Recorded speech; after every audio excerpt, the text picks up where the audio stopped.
சிற்றன் சிறு காலே வந்துன்னை சேவித்து உன் பொற்றாமரை அடியே போற்றும் பொருள் கேளாய்.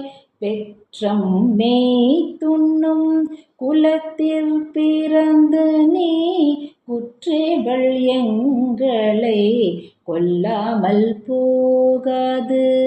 இற்றை பறை கொள்வான் அன்று காண் கோவிந்தா எற்றைக்கும் ஏழேழ் பிறவிக்கும் உந்தன்னோடு உற்றோமே யாவோம் உனக்கே நாமாச் செய்வோம் மற்றை நம் காமங்கள் மாற்றேலோரெம்பாவாய்.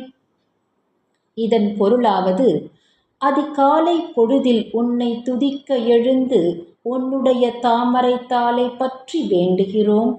எங்களுடைய குறைகளை கேட்டருள்வாயாக. மாடு மேய்க்கும் ஆயர் குலத்தில் பிறந்த நீ எங்களை குற்றேவலர்களாக கொல்லாமல் போகக்கூடாது. நீ இன்று மட்டும் அருள வேண்டாம். ஏழேழு பிறவிக்கும் உன் தாளினை பற்றி நிற்போம். உனக்கே பணிபுரிவோம். மற்ற தீய ஆசைகளை போக்கி எங்களுக்கு அருள்வாயாக.